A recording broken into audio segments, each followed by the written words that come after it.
मित्रांनो, आपण सर्पगंध या कादंबरीचं वाचन करत आहोत.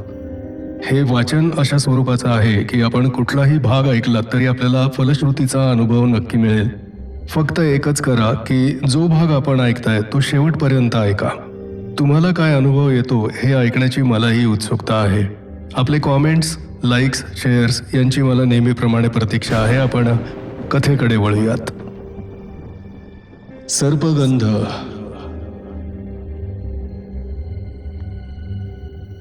भूसर्प हे मातीच्याच रंगाचे असतात. यातले जे सर्प बिळात राहतात ते इच्छाधारी असतात. इच्छाधारी म्हणजे काय यावर आपण नंतर बोलू. सर्पाला बीळ करता येत नसल्यामुळे तो दुसऱ्यानं केलेल्या बिळात राहतो आणि जास्त बिळं उंदीर तयार करतात. म्हणजे रोडंट जातीचे प्राणी बिळं तयार करतात. म्हणून अशा प्राण्यांनी तयार केलेल्या बिळात सर्प राहतो असं आपण म्हणतो. सर्प बिळात शिरला की तिथले उंदीर गिळतो. जर बिळात शिरल्यावर तिथे उंदीर नसतील तर बिळात मुखाशी तोंड उघडून बसतो आणि बिळात राहण्यासाठी आलेला उंदीर अलगद त्याच्या तोंडात शिरतो. पण उंदीर हा प्राणी अत्यंत हुशार आहे. तो जमिनीवर दिसणारं एक तोंडाचं बीळ तयार करतो. त्याच वेळी तो बिळाच्या तळात दुसऱ्या बाजूनं बाहेर पडण्यासाठी आणखी 6-7 बिळं तयार करतो. सर्प बिळात शिरला की आतले उंदीर आपल्या पोराबाळांसकट या 6-7 बिळातून पळतात आणि जमिनीबाहेर येतात. औषधाच्या दृष्टीनं या बीळ सर्पाला आयुर्वेदानं महत्त्वाचा मानलाय. सर्पाचं विष पिवळसर, काळपट, स्वच्छ पांढरं आणि तांबूस छटा असलेलं असतं. ही सगळी विषं किंचित दाट, चव आणि वास नसलेली असतात. या सर्व विषांचा मानवासाठी उपयोग करण्याची प्रथा अतिप्राचीन आहे. उन्हाळ्यात तप्त सूर्याच्या प्रकाशात सर्पाच्या विषग्रंथी अधिक जोमानं कार्य करतात. म्हणून या काळात सर्पात अधिक विष आढळतं. प्राचीन काळी कुष्ठरोग, स्नायू व्याधी, फेफरं, मस्तकशूळ आणि इतर असाध्य रोग यांच्यावर सर्पविषाचे प्रयोग केले जात आणि या व्याधी पूर्ण बऱ्या होत असत. काही सर्पांच्या विषात रक्ताच्या गुठळ्या बनवण्याची शक्ती असते. रक्तातला के फॅक्टर लूज असल्यास एकदा सुरू झालेला रक्तस्राव थांबत नाही.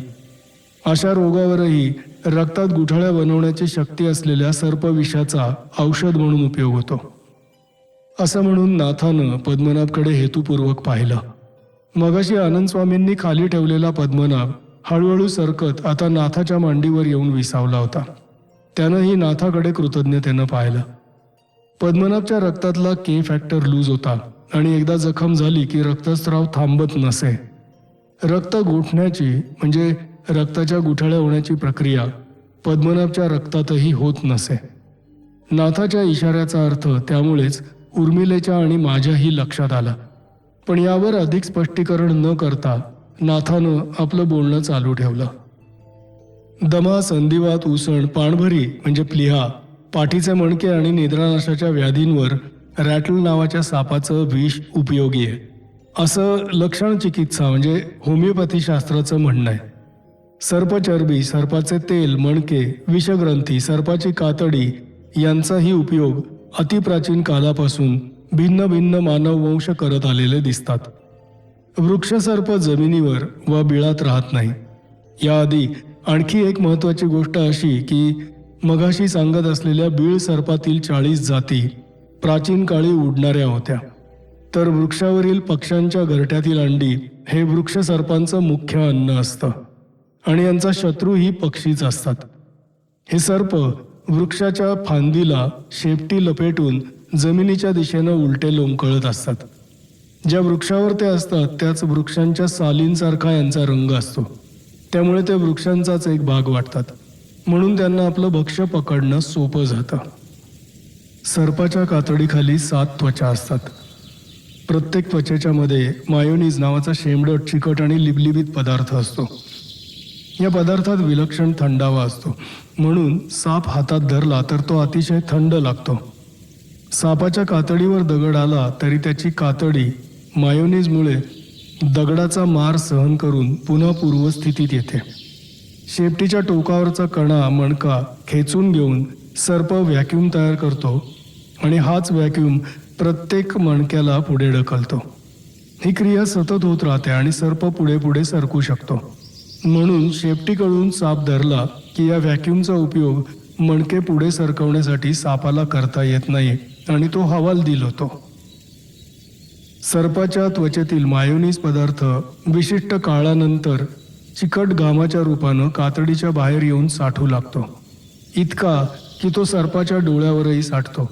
यालाच सर्पाच्या शरीराभोवती तयार झालेली कात असं म्हणतात. ही कात ओढून काढण्यासाठी सर्पाला एखाद्या धारदार छिद्रातून आरपार जावं लागतं. म्हणजे छिद्राच्या अलीकडे त्याची कात पडते आणि पलीकडे तो निघून जातो. सर्पाच्या आयुष्यातील कात टाकण्याचा हा क्षण त्याला अनन्वित मरण यातना देणारा असतो. नको हे सर्पाचं आयुष्य असं तो यावेळी म्हणत असतो.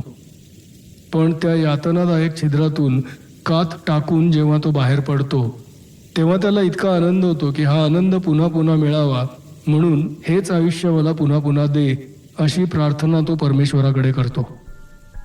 सर्पाच्या 7 त्वचांच्या मध्ये असंख्य मज्जातंतू असतात. शरीरभर पसरलेल्या या मज्जातंतूंची काही टोकं सर्पाच्या जिभेत येऊन पोहोचलेली असतात आणि बहुसंख्य टोकं सर्पाच्या फणीत येऊन थांबतात. सर्पाची जीभ मधोमध फाटून तिचे 2 भाग झालेले असतात. सर्प नेहमी जीभ बाहेर काढताना जिभेचा एक भाग वरच्या दिशेला आणि दुसरा भाग जमिनीच्या दिशेकडे करतो. त्याची जीभ नाक कान डोळ्याचं काम करते. सर्पाला गंध घेता येत नाही. त्याचं संपूर्ण शरीर जमिनीवर असल्यामुळे जमिनीवर होणारी सूक्ष्मातली सूक्ष्म कंपनं सुद्धा त्याला जाणवतात. जिभेमुळे त्याला वातावरणातली कंपनं सुद्धा समजतात. 40-50 मैलांवर पडलेला पाऊस आणि त्यामुळे हवेत झालेला बदलही सर्पाच्या जिभेला त्वरित कळतो. पृथ्वीच्या पोटात होणाऱ्या नैसर्गिक हालचालीही सर्पाला क्षणार्धात उमगतात आणि त्याप्रमाणे त्याच्या वर्तणुकीत बदल होतो. माणसाच्या शुक्रजंतूंचा आकारही फणी काढलेल्या सर्पासारखाच असतो. एकापेक्षा अनेक फण्यांच्या सापाला एकापेक्षा अधिक जिभा मिळत असल्यामुळे त्यांची संवेदन क्षमता अतिसूक्ष्म आणि अतितीव्र होत जाते. सहसा असा नागराज बघायला मिळत नसला तरी तो पूर्वी अस्तित्वात होता आणि आजही अस्तित्वात आहे. वासुकी जातीच्या नागराजाला 21, 54, 64 आणि 108 मुख म्हणजे फण्या असतात. मानस सरोवरात असे साप आहेत की ती लांब देठांची फुलं आहेत का साप आहेत ते कळत नाहीत. अशा अहोसर्पींचे फोटो नेपाळ नरेशाच्या अल्बममध्ये आहेत. कोणत्याही जातीच्या सर्पाला 88 ते 120 मणके असतात. स्मृती नसल्यामुळे सर्वच सर्पात इच्छाधारित्व असतं असं नाही आणि स्मृती नसतानाही जेव्हा सर्पात इच्छाधारित्व असतं तेव्हा तो या गूढ विश्वरचनेतली महत्त्वाची भूमिका निभावत असतो असं समजावं. जगातल्या सर्व जीवधारित इच्छा असते. जेव्हा जीव आपल्या इच्छा, वासना आणि तृष्णेवर पेरतो तेव्हा त्या इच्छा त्याला यातना देतात. इच्छा सत्व, रज आणि तम अशा 3 प्रकारच्या असतात. महादेव भगवान शंकरही सत्यम, शिवम आणि सुंदरम आहे. हे विश्व ही शिवम, शांतम आणि अद्वैतम असावं. आणि आधुनिक विज्ञानाच्या भाषेत हे जग आणि त्यातील अस्तित्व इलेक्ट्रॉन, न्यूट्रॉन आणि प्रोटॉन यांच्या संयोगातून निर्माण होतात असं म्हटलं जातं. हिंदू अध्यात्मात सृष्टी, स्थिती आणि विनाश या अवस्था मानलेल्या आहेत. पैगंबरी धर्मात ला इलाहा इल्लल्लाह हे शब्दही याच अर्थानं वापरण्यात आलेत. सृष्टी, स्थिती आणि विनाशाचे देवही ब्रह्मा, विष्णू, महेश असे 3च मांडण्यात आलेत. 3चा हा फेरा सृष्टी निर्माण करण्याच्या इच्छाधारित्वापासून जीवांच्या इच्छाधारित्वापर्यंत पाझरत आलाय. इच्छेमुळे स्मृती वाढतात आणि स्मृतींमुळे इच्छा वाढतात. स्वतःची स्मृती नसलेली सर्पयोनी ही अन्य इच्छाधारींना आपल्या इच्छापूर्तीसाठी त्यात पूर्वीच्या स्मृती मिसळण्याचा धोका नसल्यामुळे आणि इच्छापूर्तीतून नव्या स्मृती निर्माण होण्याची शक्यता नसल्यामुळे सोयीस्कर वाटते. सिद्धनाथ, आता तुला सर्पाच्या फणीवर मणी दिसला. तो अतिनील रंगाचा होता. मुळात सापाच्या फणीवर मणी असतो का, की ही केवळ अंधश्रद्धा आहे? तर ही अंधश्रद्धा नाही. अल्फा, रॉकी माउंटन्स आणि मध्य आफ्रिका इथे मणीधारी सर्प असल्याची नोंद आहे. मणी सापाच्या फणीवर असतो तसा तो सापाच्या तोंडातही असतो. विशिष्ट जातीच्या सर्पातील त्वचेत असलेला मायोनीज नावाचा पदार्थ विशिष्ट काळानंतर सर्पाच्या फणीवर किंवा तोंडात गोळा होतो. नागालँड, गोरोखाशी, जैतिया या पर्वतराजीत मणीधारी सर्पांची संख्या जास्त आहे. ज्या सर्पाच्या तोंडात मणी तयार होतो तो मणी तयार झाल्यावर सर्प खाली फेकतो. जेव्हा तो हा मणी फेकतो तेव्हा मणी लिबलिबीत असतो. बाहेर टाकल्यावर त्याचा ऑक्सिजनशी संबंध येऊन तो मणी सुकतो. सर्प तोंडातून मणी टाकताना मुठीच्या आकाराचा असतो आणि सुकल्यानंतर तो मोठ्या आकाराच्या श्रीवर्धनी रोठा सुपारी एवढा लहान होतो. असा मणी चंद्रसंकांश वनस्पतीच्या खाली ठेवून हजारो सर्प एकाच वेळी संभोग किंवा मैथून सभा घेतात. हजारो सर्पात एखादाच मणीधारी असतो. ज्या सर्पाच्या फणीवर मणी तयार होतो त्या सर्पाच्या फणीवर मायोनीज हा पदार्थ हत्तीच्या गंडस्थळातून मध जसा बाहेर येतो तसा सर्पाच्या फणीवर गोळा होतो आणि याचाच मणी तयार होतो. या मण्याचा आकार मोठ्या कवडी एवढा असतो. हा सर्प डोलू लागला की त्याच्या फणीवरचा मणी तुटतो. जोपर्यंत सर्प डावा उजवा डोलतोय तोपर्यंत हा मणी तुटत नाही, पण तो पुढे मागे फणी नेऊन डोलायला लागला की मणी तुटतो. आता मणीधारी सर्पाला मण्याचा उपयोग काय असा प्रश्न निर्माण होतो. माणसाच्या माकड हाडाजवळील मूलाधार चक्राचं जे महत्त्व आणि स्थान मानवी जीवनासाठी आहे तेच सर्पाच्या मण्याचं सर्पाच्या देहातील महत्त्वाचं स्थान आहे. म्हणजे सर्पमणी हा त्याचं मूलाधार चक्र किंवा कुंडलिनी केंद्र आहे. म्हणूनच एक प्रकारे मणी हा सर्पाचा तिसरा डोळा किंवा सन्मानाचा तुराच आहे असं समज. तपश्चर्या करणारे बहुतेक सगळे ऋषी मुनी आणि साधक सर्पमणी मिळवतात. अनेक दिवस पाळत ठेवून साधक मणीधारीनं मणी खाली टाकताच किंवा मणी तुटताच त्या मण्यावर शेणाचा किंवा ओल्या मातीचा गोळा टाकतात. मण्यातून येणारा प्रकाशाचा धारदार किरण म्हणजे मण्याच्या टोकाकडून निघणारा प्रकाश किरण बघणाऱ्याला अंधत्व आणतो. म्हणून मण्याजवळ काळजीपूर्वक आणि विशिष्ट पद्धतीनं जावं लागतं. मणी एकदा शेणाच्या गोळ्याखाली झाकला गेला की त्याच्या प्रकाशात संभोग करणारे सर्प बिचकतात. त्यांच्या डोळ्यांसमोर एकदम अंधार पसरतो आणि त्यांना काय करावं हे न कळल्यामुळे गोंधळून पळून जातात. आता त्या शेणाच्या गोळ्यात झाकला गेलेला मणी त्याच ठिकाणी 21 दिवस तसाच ठेवून नंतर निरनिराळ्या 108 पद्धतीनं धुवावा लागतो. मण्यातून पाझरणारं पाणी औषधी असतं. त्याचप्रमाणे जो साधक असा मणी आपल्या शरीरावर धारण करतो त्याचं गंधानुगामित्व वाढतं. त्याचप्रमाणे त्याचे श्वास उच्छ्वास सुगंधी होऊ लागतात. ज्या जातीच्या मणीधारी सर्पाचा मणी साधक आपल्या शरीरावर धारण करतो त्या जातीच्या सर्पकुलावर साधकाचं नियंत्रण येतं. जनमेजयाचं सर्पसत्र थांबवणाऱ्या आचार्य आस्तिक ऋषींनी असे 142 मणी शरीरावर धारण केले होते. याला मणिसिद्धी असं म्हणतात. मानवी देहातील साधक ज्या विविध साधना प्रक्रिया करतात त्या मूलाधार चक्राचा केंद्रबिंदू असलेली कुंडलिनी शक्ती जागृत करण्यासाठीच. कुंडलिनी शक्ती म्हणजे काय?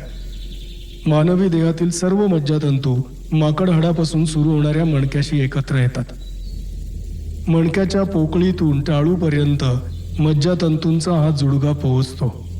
हा पिळलेल्या दोरीसारखा असतो. यात मध्यभागी एक पोकळी असते. या पोकळीचं शेवटचं टोकही टाळूच्या पोकळीला जोडलेलं असतं. या पोकळीत जीवशक्ती कण किंवा लाईफ ट्रॉन्स असतात. या पोकळीलाच कुंडलिनी असं म्हणतात. हिची सुरुवात माकड हाडातील ज्या पहिल्या मणक्याशी होते तिथे मज्जातंतूंच्या गोलाकार वेटोळ्याबरोबर कुंडलिनीची पोकळी हे एखाद्या भुईचक्राप्रमाणे गोल फिरून मग कण्यातून मेंदूच्या दिशेनं जाते. ती जिथे भुईचक्राप्रमाणे फिरते त्याला मूलाधार चक्र असं म्हणतात. कुंडलिनीची ही पोकळी मूलाधार चक्राप्रमाणे एकूण 7 ठिकाणी स्वतःभोवती चक्राकार फिरते आणि वर जाते. या चक्रांनाच सप्तचक्र असं म्हणतात.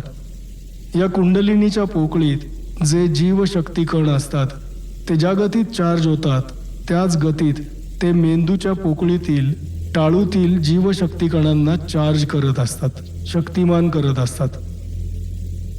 आता मेंदूच्या टाळूतील जीवशक्ती कण जसे चार्ज होतील तशी टाळूच्या काठावर येऊन पोहोचलेली मज्जातंतूंची 108 केंद्र हत्तीच्या गंडस्थळातील मधासारखा तैल पदार्थ बाहेर टाकू लागतात.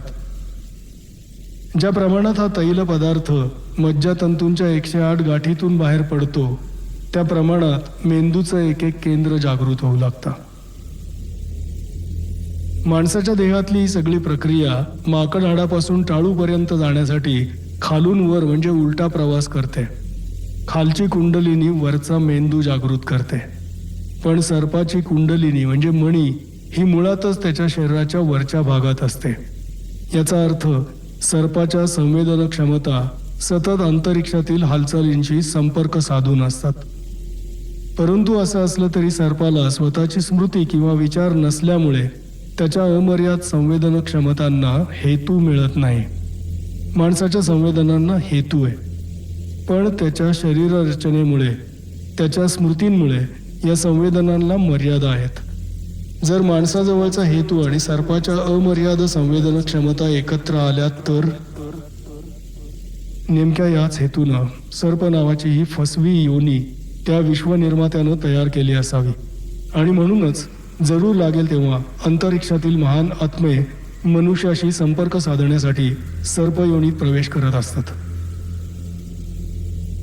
माणसाच्या मेंदूतील 108 मज्जाग्रंथी जर मोराच्या पिसाऱ्यासारख्या उमलल्या आणि एक एक ग्रंथी म्हणजे एक एक सर्पफणी झाली तर 108 फण्यांचा नागराज तयार होऊ शकतो.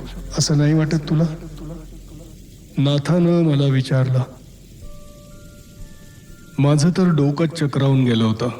नाथानं आपल्या बोलण्यात एक एक धागा अशा ठिकाणी आणून सोडला होता की तिथून कल्पना आणि तर्काचे अगणित कोंब फुटू शकत होते. मी नाथाला विचारलं, ही एवढी माहिती तुला कुठून मिळाली? नाथा हसला. जणू माझा प्रश्न अगदीच पोरकट होता. तरीही माझी दया करत तो म्हणाला, अजून कितीतरी माहिती आहे. माझ्या आचार्यांकडे असलेल्या माहितीच्या सागरातला केवळ एकच थेंब मिळवण्याची लायकी माझ्यात होती, म्हणून तेवढाच तो मला मिळालाय. आणि त्या थेंबातला अजून एक कण मी तुला सांगितलेला नाही. अजून अर्बुदा देवी, तिथलं सर्पकुंड, ते जाफना, अनुराधापूर, श्रीलंका इथपर्यंत पसरलेल्या 108 सर्पकुंडांचा इतिहास, श्रीशैल पर्वतावरील सर्पकुंडाजवळ असलेली नवात्मा देवी किंवा भीमकुंड, तसंच ही 108 कुंड आणि 12 ज्योतिर्लिंग यांचा काय संबंध आहे, यांना त्रिकोणात साधणाऱ्या साधनेस कोणस्थ साधना का म्हणतात, या साधनेस बुद्ध धर्मात त्रिपिटक साधना असं का म्हणतात, याविषयी मी अजून काहीच बोललेलो नाही. नुसत्या एवढ्याशा माहितीनं इतका चक्रावलास? मग यातल्या काही अनुभवातून तुला प्रत्यक्ष जावं लागेल तेव्हा किती चक्रावशील? पण तेव्हा तू चक्रावू नयेस म्हणून तर एवढी सगळी माहिती आनंद स्वामीजींनी तुला द्यायला सांगितली आहे. पण आपण सर्पकुंडांविषयी नंतर कधीतरी बोलू. प्रथम भूनाग, शरीरस्थ नाग आणि अंतरिक्ष नाग यांचा एकमेकांशी संबंध काय आहे ते स्पष्ट करून घेऊया.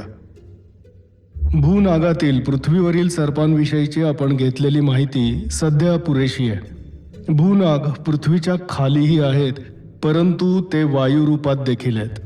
आधुनिक भाषेत त्याला इन गॅस फॉर्म असं म्हणूया हवं तर. वायू रूपातील भूनाग त्यांच्यात असलेल्या संतुलनामुळे पृथ्वीचा तोल राखला जातो. यालाच पृथ्वी शेषाच्या फण्यावर आहे असं आपण चित्रमय भाषेत म्हणतो. आता पृथ्वी खालचे भूनाग आणि अंतरिक्षातील नाग यांच्यामध्ये पृथ्वीवरील जीवसृष्टी आहे. त्यामुळे या दोघांचा संपर्क प्रस्थापित होण्यासाठी या जीवसृष्टीनं दोघांमधील दुवा म्हणून काम करायचं असतं. भूनाग आणि अंतरिक्ष नाग हे असंख्य प्रकाशशलाका आणि वायूचे पट्टे यांपासून तयार होतात. आपल्या शरीरातील वायू आणि चेतना यांच्या संबंधात बिघाड आला की ते ज्या शरीरात आहेत ते शरीर विनाशाकडे जाऊ लागतं. नेमकं तेच सूत्र पृथ्वी खालचे भूनाग आणि अंतरिक्ष नाग यांच्या संबंधात बिघाड झाला की मध्ये जी सृष्टी येते ती सृष्टी आणि तिच्यावरील जीवांच्या नाशाला कारणीभूत ठरतं. पण जर भूनाग आणि अंतरिक्ष नाग यांच्या संबंधात मध्ये येणाऱ्या सृष्टीतील जीवांनी आपल्या शरीरस्थ नागांच्या माध्यमातून सलोखा निर्माण केला तर ती सृष्टी आणि त्यावरील जीव सम अवस्थेकडे प्रवास करतात आणि प्रगतीपथावर राहतात. आता अंतरिक्ष नाग म्हणजे काय ते बघ. ही पृथ्वी आणि त्यावरील जीवसृष्टी पंचमहाभूतांपासून तयार झालेली आहे. हे तुमच्या आधुनिक शास्त्रानंही मानलेलं आहे. पृथ्वी, आप, तेज, वायू आणि आकाश ही पंचमहाभूतांची नावं आहेत. या पंचमहाभूतांपासून तयार झालेल्या शरीरातील मन हे 6वं भूत आहे. या सगळ्यांजवळ स्वतःची अशी स्पंदन शक्ती आहे. म्हणजे प्रत्येक कण स्वतःच्या क्षमतेत विशिष्ट स्पंदन लहरी वातावरणात सोडतो.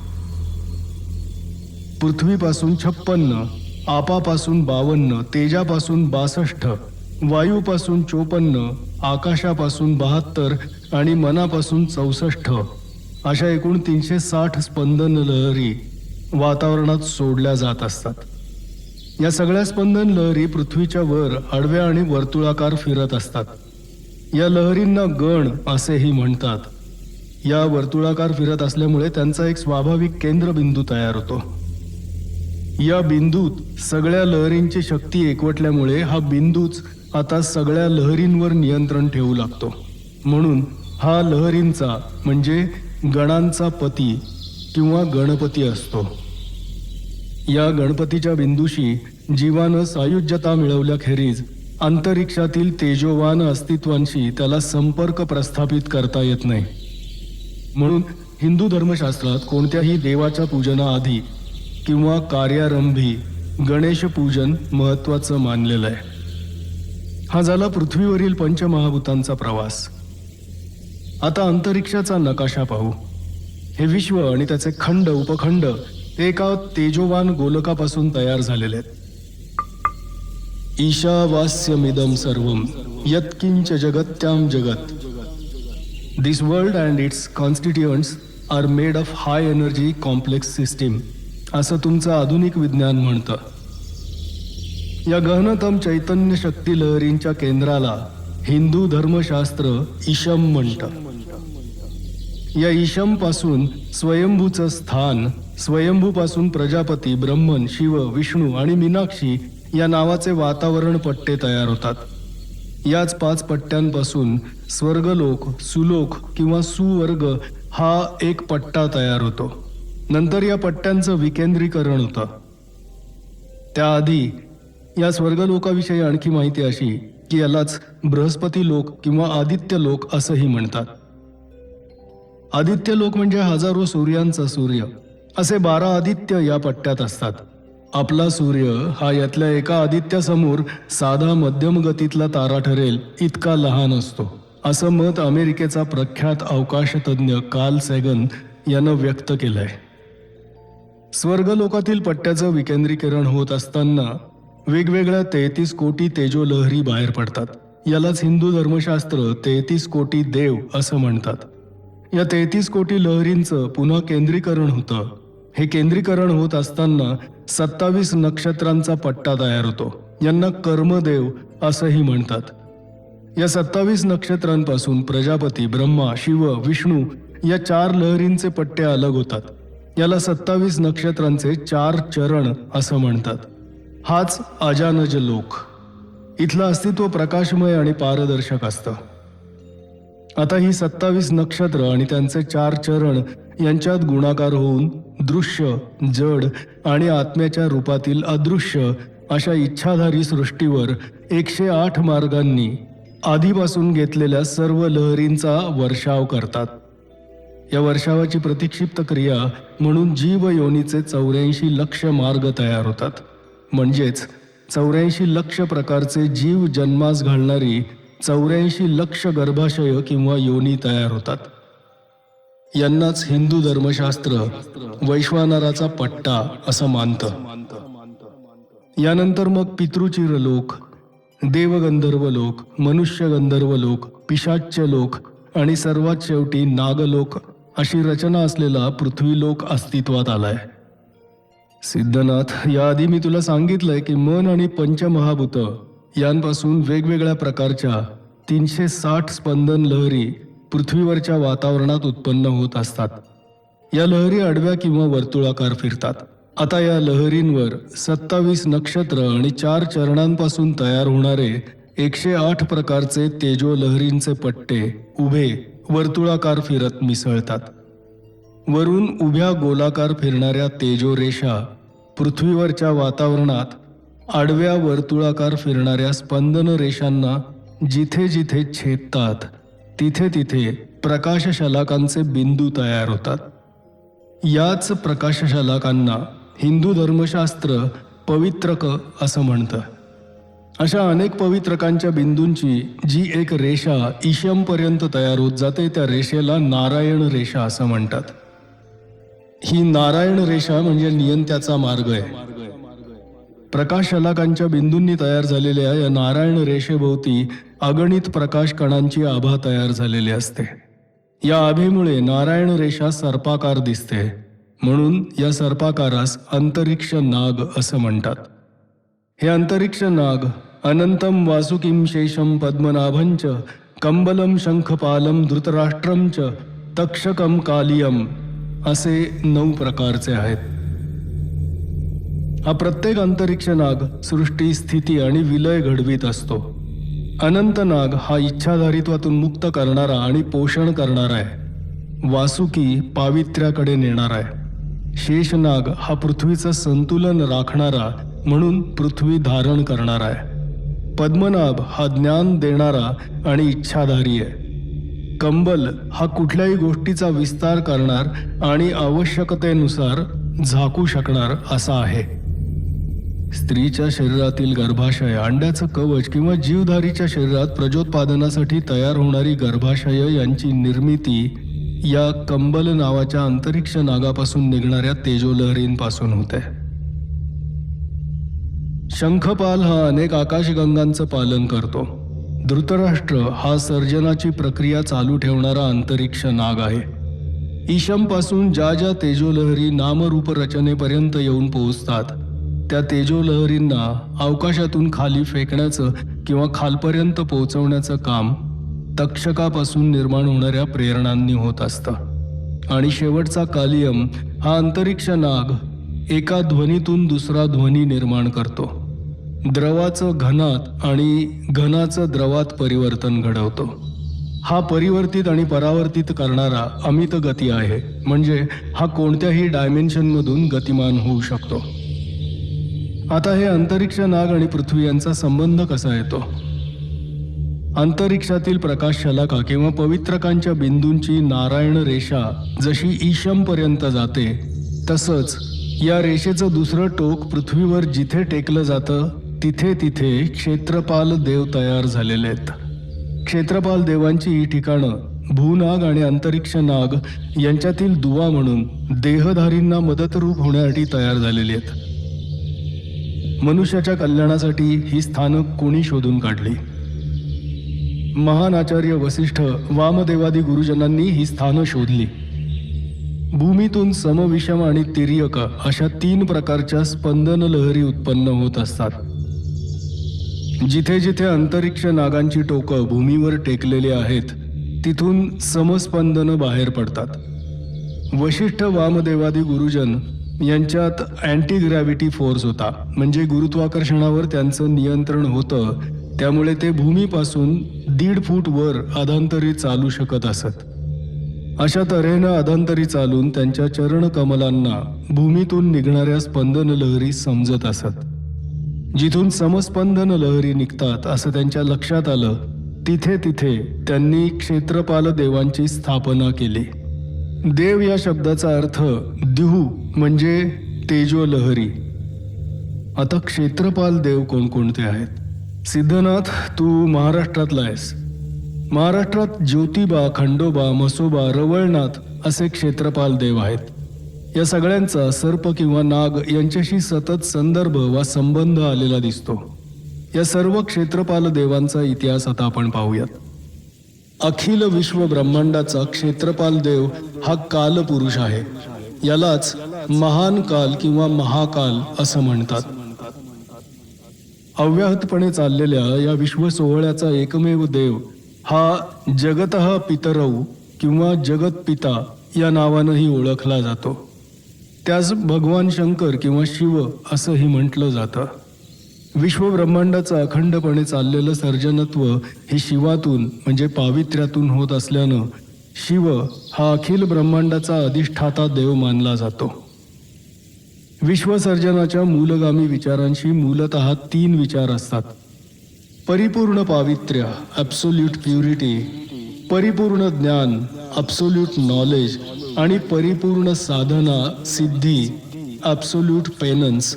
हे 3ही ज्याच्यात एकत्र आहेत अशा तेजोलहरीस किंवा देवास देवांचा देव महादेव असं म्हटलं जातं. शिव आणि त्याची शक्ती यांच्या कामकलांमधून विश्वसर्जनाचा निरंतर उत्सव विकसित आणि विलसित होत असतो.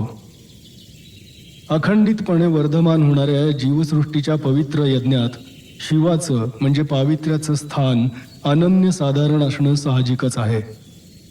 सनातन धर्माच्या विचार परंपरांमध्ये कमी विकसनशील अवस्थेमधून अधिक विकसनशील अवस्थेकडे विश्वाच्या क्रमविकासाच्या मार्गाने आत्मा किंवा जीव प्रवास करत असतो. या सनातन सत्याच्या अनुसरणामध्ये पावित्र्यपूर्ण विचारांच्या वृत्तीचा विकास म्हणजेच आत्म्याचा विकास असंही सांगितलंय. या आत्म्यासही मह, स्व, शारीरिक, हंस, दीप आणि शिव इत्यादी वेगवेगळ्या नावांनी संबोधलं जातं. मगाशी मी म्हटल्याप्रमाणे देव या संकल्पनेचा मूळ विचार तपासत असता देव हा शब्द मूळ दिहू म्हणजे तेज या धातूपासून बनलेला आहे. या विश्वब्रह्मांडाची पहिली देवमाता ही आदिती असून पहिला पिता इरावान. इरा म्हणजे पाणी. इरावान मेघ असून या मेघाचं अधिष्ठान सूर्यावर अवलंबून असतं. म्हणून पृथ्वीच्या विचारात सूर्य पिता आणि त्याची राज्ञी म्हणजे पृथ्वी माता असं मानलं जातं. आदिती हीच पृथ्वी आहे. आदिती सा उत्तान पादामही, the scattered great nude, the earth. या पृथ्वीचं स्त्रीरूपकत्व म्हणजे पृथ्वीचं गर्भाशय. हे गर्भाशय वारुळाच्या रूपात पूजिलं गेलं. यास सांतेरी असंही म्हणतात. वारुळ हे पृथ्वीच्या गर्भाचं प्रतीक, तर वारुळस्थ नाग हे पुरुषलिंगाचं प्रतीक. अशा परंपरेनं महामातेची म्हणजे पृथ्वीची पूजा करण्याची प्रथा पृथ्वीवरील सर्व मानववंशात दिसते. नंतरच्या काळात निश्चित अशा क्षेत्रपाल देवांची पूजा करण्याची प्रथा आली. क्षेत्र म्हणजे भूमी, तिचं पालन करणारा देव म्हणजे क्षेत्रपाल देव. भारताचा क्षेत्रपाल देव हा भैरवनाथ मानला गेलाय. भैरवनाथ हा नागाच्या रूपात पूजिला गेलेला दिसतो आणि भैरवी किंवा पृथ्वी ही महामातेच्या रूपात पूजिली गेली आहे. या क्षेत्रपाल देवांचे सामान्यतः 2 भाग होतात. यांना शैव तथा वैष्णव अनुसरण पद्धती असं मानलं जातं. ज्योतिबा या क्षेत्रपाल देवाचं मुख्य केंद्र किंवा ठाणं महाराष्ट्रात कोल्हापूर जिल्ह्यातील वाडी रत्नागिरी. ज्योतिबाचा डोंगर या नावानं ओळखलं जातं. महाराष्ट्रातील विविध जाती जमातींचा हा कुलदेव आहे. खंडेराय किंवा खंडोबा याप्रमाणेच त्याची प्रकृती लोकाभिमुख आहे. भारतातील प्रमुख क्षेत्रपाल भैरवनाथ किंवा भैरोबा याच्याशी खंडोबा किंवा ज्योतिबा हे जिव्हाळ्याच्या नात्यानं निगडीत दिसतात. महाराष्ट्रातील वैष्णव पद्धतीच्या पुरुष देवांपैकी विठ्ठल किंवा विठोबा आणि व्यंकटेश किंवा व्यंकोबा हे विष्णुरूपाशी निगडीत झालेले दिसतात. वैष्णव विचारसरणीचा मूलगामी धागा हा कर्नाटक तथा आंध्रमधून उदयास आलेला आहे. वैष्णव विचारसरणीबरोबर हे दोन्ही देव भारतात इतरत्र अधिक प्रमाणात पूजिले गेलेले दिसतात. विठोबा हा कृष्णाच्या बाललीलांवर दावा सांगणार आहे. बालाजीची पत्नी पद्मावती ही त्याच्या डोंगराखाली येऊन राहिली आहे, तर विठोबाची पत्नी रक्षमाई किंवा रखमाई ही देखील वेगळ्या मंदिरात राहणारी आहे. भारतातील वेगवेगळ्या धनगरांच्या कथेप्रमाणे विठोबाची पत्नी पदुबाई म्हणजे पद्मावती हीच आहे. असे अनेक बाबतीत समरूप असलेले हे 2 क्षेत्रपाल देव विष्णुरूप झालेले दिसतात. खंडोबा आणि ज्योतिबा हे 2 देव शिवरूप बनण्याच्या प्रयत्नात असूनही आपली मूळ प्रवृत्ती स्वतंत्र सांभाळून आहेत. वेगवेगळ्या महात्म कथांनी यांना शिवावतार बनवण्याचा आटोकाट प्रयत्न करूनही मूर्ती विधानाच्या आणि उपासनेच्या बाबतीत त्यांचं स्वतंत्र अस्तित्व सतत जाणवत राहतं. या ज्योतिबासच रवळनाथ असंही म्हटलं जातं. दक्षिण किनारपट्टीत कोकण आणि गोमंतक येथे हा क्षेत्रपाल याच नावानं प्रसिद्ध आहे. खंडोबा, ज्योतिबा आणि रवळनाथ यांचं प्रकृती साम्य एकच दिसतं. केदार महात्म्य या नावानं इसवी सनाच्या 6व्या शतकात रचली गेलेली एक मूळ कथा असून या कथेवरून हरिगोपाळ आगापूरकर नावाच्या एका ज्योतिबा भक्तानं शके 1701 मध्ये केदार विजय नावाचा एक ओवीबद्ध ग्रंथ लिहिला. त्याचप्रमाणे 50-60 वर्षांपूर्वी श्री क्षेत्र माहुली सातारा येथील श्री सखाराम शास्त्री बापूशास्त्री भागवत यांनी रचलेलं संस्कृत भाषेतील श्री केदारलिंग मानसपूजा स्तोत्रम शके 1857 मध्ये मराठीत भाषांतरित झालं. सन 1896 मध्ये श्री गणेश तात्या शास्त्री सागावकर यांनी श्री केदार पदरत्नमाला नावाची 32 पदं लिहिली. ज्योतिबाविषयी नाथू भुजंग नावानं रचना करणारा भुजंगनाथ नावाच्या बराडी जातीच्या एका ज्योतिबा भक्तानं कीर्तनाख्यानं रचली. यातली अनेक पदं आजही भराडी आणि धनगर समाजात गायली गेलेली दिसतात. अखिल ब्रह्मांडाचा क्षेत्रपाल देव हा भगवान शंकर असल्याचं मी तुला सांगितलंय. या भगवान शंकराच्या गळ्यात वासुकी नावाचा सर्प असतो. या वासुकीमुळे शिव म्हणजे परिपूर्ण पावित्र्य, परिपूर्ण ज्ञान आणि परिपूर्ण साधना सिद्धी यांना जे विरोधात्मक विष पचवावं लागतं त्या विषामुळे शिवात निर्माण होणारी कोलाहल नावाची उष्णता थंड करण्याची प्रक्रिया घडते. हा कोलाहल किंवा हे तांडव किंवा विष म्हणजे पावित्र्याकडे जाण्याच्या मार्गात निर्माण होणारी विरोधात्मक उष्णता जेव्हा जेव्हा वाढते तेव्हा तेव्हा पवित्र म्हणजे शिव आपल्या तांडवातून पावित्र्याला अधिक पावित्र्याकडे नेणारी सृष्टी अंतरिक्ष ते भूमंडळापर्यंत वेगवेगळ्या पातळीवर जन्मास घालतो. या निर्मितीच्या वेळी पावित्र्याच्या गळ्यातील ताईत झालेले अंतरिक्ष नागांचं केंद्रस्थान म्हणजे शिवाच्या गळ्यातील वासुकी सर्पही तांडव करतो. या तांडवातून पावित्र्याभोवती गुलालाच्या रंगाची असंख्य स्फुल्लिंग तयार होतात. ही स्फुल्लिंगच पावित्र्याला आवश्यक असलेली सृष्टी जन्माला घालण्याची प्रक्रिया सुरू करतात. या स्फुल्लिंगांच्या आभेतून वासुकीचे वंशजही जन्माला येतात. हे वंशज जिथे जातात तिथली जीवसृष्टी पावित्र्याकडे प्रवास करू लागते. पृथ्वीच्या वातावरणानुसार जी शरीररचना तयार होते त्या शरीररचनेतही पावित्र्यासाठी वासुकीचे वंशज यावेत म्हणून उत्तरेतील हिमालयात गंधर्वनगरी, गांधार देश, गौरी मार्ग, गंडेरबाल किंवा आजच्या गुलमर्ग या ठिकाणी आचार्य पौगंड ऋषी आणि त्यांची पत्नी विमलांबुजा देवी हे तपस साधनेत असताना त्यांनी पुत्रप्राप्तीची इच्छा केली. यावेळी शिवाभोवती तयार झालेल्या गुलाली स्फुल्लिंगांच्या आभेतून अग्निसर्प तयार झाले होते. या अग्निसर्पांनी आचार्य पौगंड ऋषी आणि विमलांबुजा देवी यांच्यासाठी रवळेश्वर नामक देवसर्प जन्मास घातला. जिथे हा रवळेश्वर जन्मास आला ते हिमालयातील बद्री केदार हे स्थान असल्यामुळे या रवळेश्वरासच केदार, केदारनाथ, केदारेश्वर, केदारलिंग, केदार ज्योती अशी नावं मिळाली. हा मूलतः ज्योतिरूप असल्यानं याला ज्योतिर्लिंग असंही म्हटलं गेलं. याचेच ज्योतिबा हे लौकिक नाव रूढ झालं. रवळेश्वर व रवळनाथ या नावाचं कारण तो शिवस्वरूप असलेल्या आचार्य जमदग्नी ऋषींच्या रवाग्नीचा म्हणजे क्रोधाचाच किंवा तांडवाचाच अंश आहे. रेणुकावध हे शिवस्वरूप जमदग्नींचं तांडव होतं. जमदग्नी म्हणजे वायू आणि अग्नीवर नियंत्रण असलेला. या तांडवाच्या वेळी जो क्रोध जमदग्नींनी त्यागला तो क्रोध म्हणजे ती गुलाबी आभा परशुराम, नवनारायण, समुद्र, अरण्य तथा अन्य यांनी वाटून घेतला होता.